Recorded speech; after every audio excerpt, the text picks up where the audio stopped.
चलते हैं।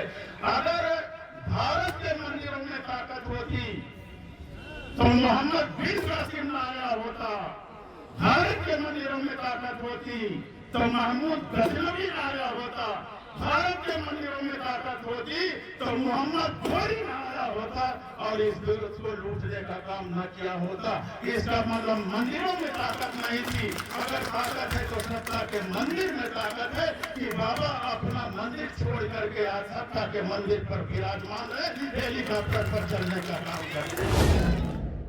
जय हिंद, स्वागत है आपका लाइव टाइम में। मैं हूं आपके साथ संजय यादव। देखिए, समाजवादी पार्टी के नेताओं को न जाने क्या हो गया है कि इसके पहले राणा सांगा के ऊपर आपने देखा था कि एक विवादित टिप्पणी जो आगरा के राज्यसभा सांसद है आगरा से, उनकी तरफ से किया गया, जमकर हंगामा हुआ और आपने देखा कि इसके बाद आगरा में करणी सेना की तरफ से शक्ति प्रदर्शन भी किया गया था।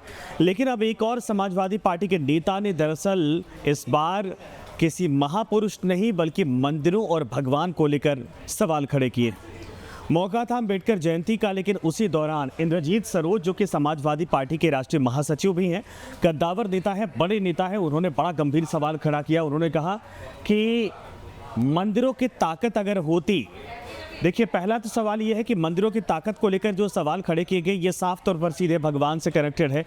यानी मंदिरों की ताकत यानी भगवान की अस्तित्व, भगवान की शक्ति, भगवान की आस्था, भगवान की विश्वास भगवान पर, इसको लेकर ये सवाल है। उन्होंने कहा कि अगर वाकई में मंदिरों में शक्ति होती, ताकत होती, तो मोहम्मद बिन कासिम, महमूद गजनवी और मोहम्मद गोरी, इसके अलावा जितने भी विदेशी आक्रांता आए वो भारत में नहीं आ पाते। इसका मतलब क्या था कि यदि मंदिरों में अगर शक्ति होती तो ये नहीं आ पाते। इसका मतलब मंदिरों में शक्ति नहीं है, मंदिरों में भरोसा नहीं है और भगवान का अस्तित्व नहीं है या फिर भगवान पर भरोसा नहीं है।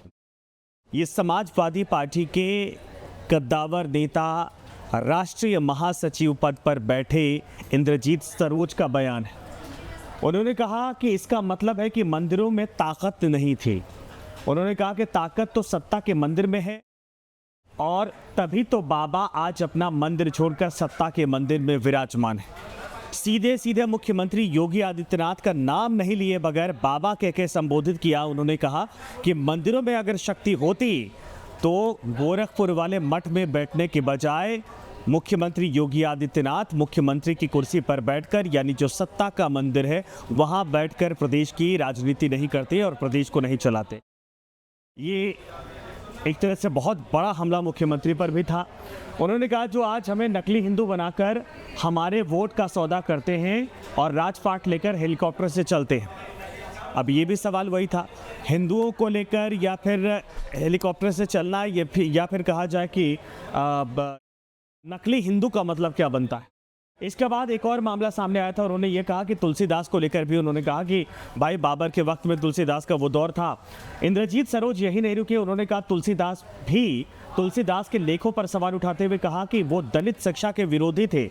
यानी दलितों की तुलना उन्होंने सांप से की थी। जो पढ़ा लिखा दलित होता है वो सांप के बराबर होता है, जहर के बराबर होता है। सपा नेता इंद्रजीत सरोज के विवादित बयान पर बीजेपी का भी रिएक्शन सामने आया और बीजेपी नेता और यूपी सरकार में मंत्री दयाशंकर ने कहा कि मोहम्मद बिन कासिम हो, मोहम्मद गोरी हो या फिर औरंगजेब, यहाँ के गद्दारों की वजह से वो भारत में आए थे। गद्दार भारत में आज भी जिंदा हैं और यही लोग इस तरीके का बयान दे रहे हैं। गद्दार कौन है? राणा सांगा का मामला भी सुलझा भी नहीं है।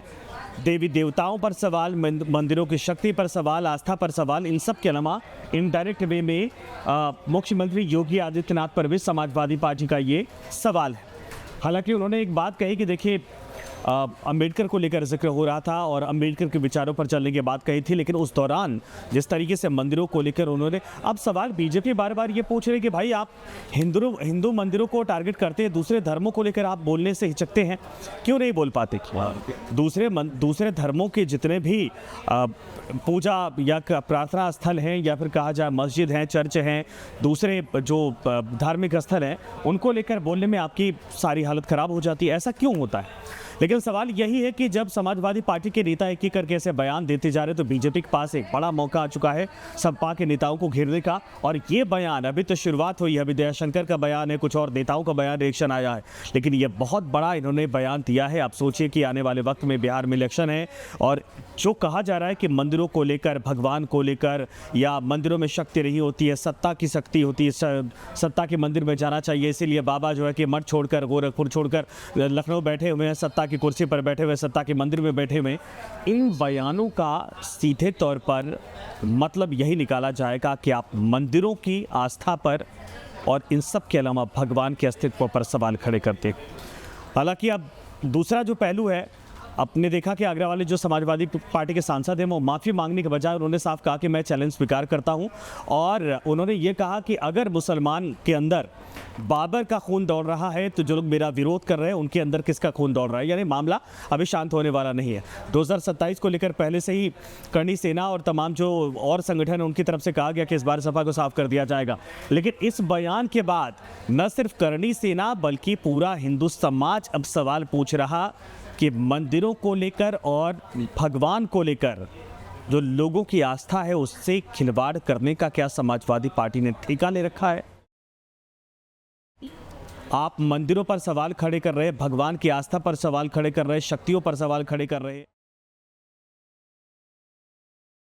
ये आप क्या जानबूझकर, जैसे पश्चिम बंगाल में हो रहा उसी तरीके से यूपी में माहौल खराब करने की कोशिश कर रहे हैं। बीच में नेताओं को बहुत कुछ कहना है, लेकिन देखना यह है कि इस पूरे मामले पर इंद्रजीत सरोज का कोई रिएक्शन या अखिलेश यादव का आता है। अभी तक तो सब चुप बैठे, लेकिन कोई रिएक्शन आता कि नहीं आता है, जो आएगा वो भी हम आपको अपडेट करवाएंगे। लेकिन ज़रूर है, ये कहा जा सकता है कि ये बवाल एक तरह से फायर यानी आग लगाने वाला है, और उत्तर प्रदेश की राजनीति हिंदू मुस्लिम के बीच में, या कहा जाए कि एक बार फिर से गद्दार वफादार कौन है और भगवान मंदिर की शक्ति को लेकर गरमाने वाली।